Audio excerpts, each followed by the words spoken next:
Good morning, boys and girls. Welcome back. We've been studying the different judges over the last few weeks, and then we're jumping out of the chapter in Judges and into Ruth, which starts verse number 1. Now it came to pass in the days when the judges ruled. So we're coming right off of the book of Judges, and ruling Israel at this time is still Judges. Okay, kind of gives us a time period or time frame for reference. That there was a famine in the land. That's right, Peter. I was just going to ask if you knew what a famine was. A famine is a time when it would make us very sad. A time when there's not much food. Okay, there's been a drought, or for some reason the plants and the crops haven't grown, and there's not much food. So this is a hard time, a difficult time for the people of Israel.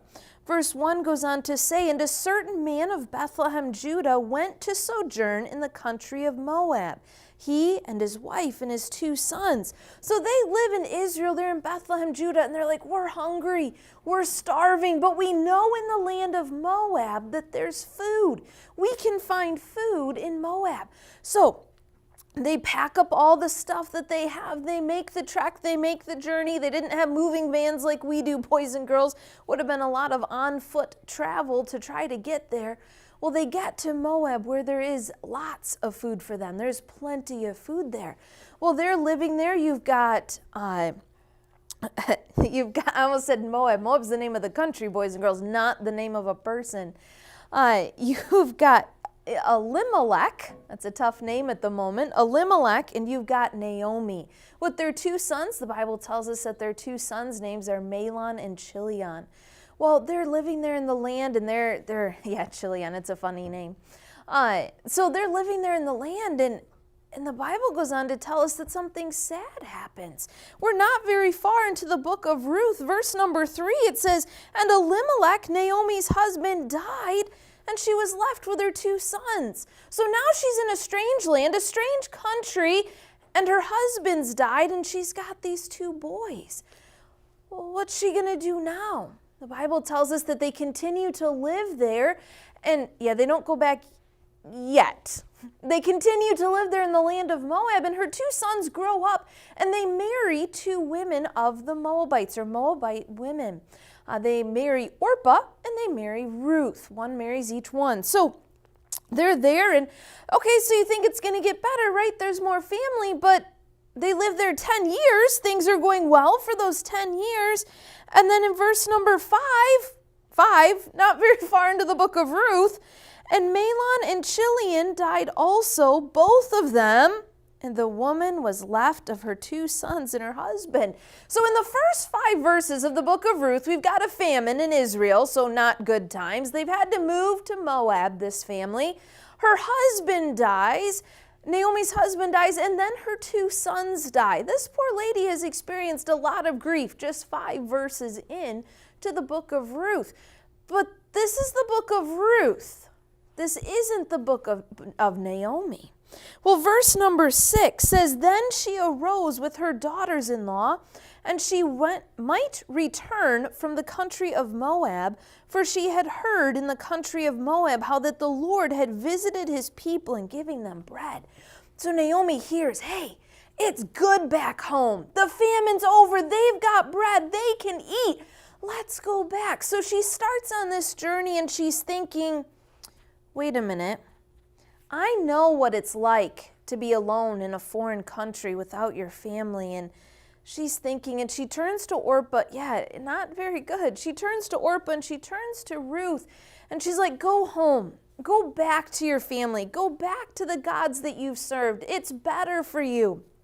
And at first, they're like, we don't really want to go back. We want to stay with you. And she's like, no, you need to go back. You need to go back.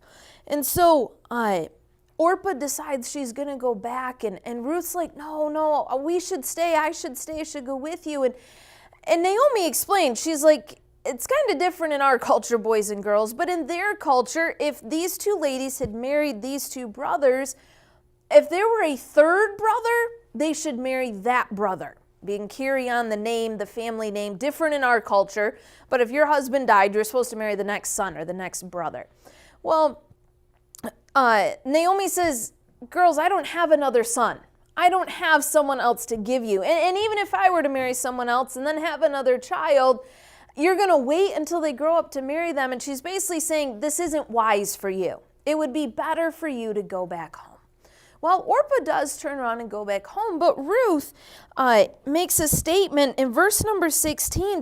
It says, and Ruth said, entreat me not to leave thee or return from following after thee. Don't try to convince me. Don't try to push me away. For whither thou goest, I will go, and where thou lodgest, I will lodge. Thy people shall be my people. And catch this line, boys and girls, and thy God, my God. She said, you know what? I grew up with false gods, but I'm going to go wherever you go. I'm going to stay wherever you stay. And your God's going to be my God. Boys and girls, Ruth was choosing to follow the God of Naomi rather than the false gods that she had grown up worshiping. Well, it goes on to tell us that they get back there. They get back to Bethlehem, Judah. Her friends see her, Naomi's friends. They're so excited she's back. They're greeting her. And she basically tells them, hi, Peter. She says, don't call me Naomi anymore, but call me Mara. Mara, which means bitterness. She says, because the Lord has dealt with me bitterly. He's taken my husband. He's taken my sons. Boys and girls, thankfully, that's just the first chapter of Ruth, and it's going to look up from there. Boys and girls, Naomi showed love to Orpah and Ruth by encouraging them to go home, but Ruth's love far exceeded that in wanting to go with Naomi. And we're going to see through this story how God uses Ruth in an incredible way because Ruth makes wise choices and Ruth shows love to those around her.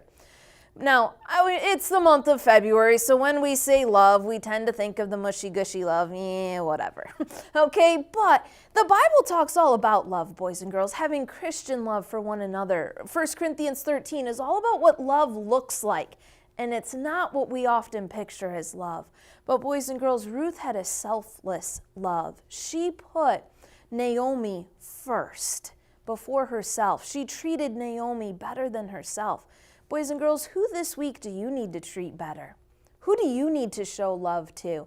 And by show love, again, boys and girls, we're not talking about sending a Valentine, okay? We're talking about helping your mom and dad out with a chore, helping your brother and sister out, helping hold the door for someone.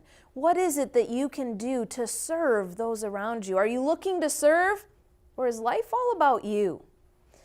I know after spending 8 hours a day with 11, 12-year-olds that life can often be all about us. But we need to make sure, boys and girls, that life is about those around us because that's what God's asked us to do. God has asked us to show love. Will you show love this week, boys and girls?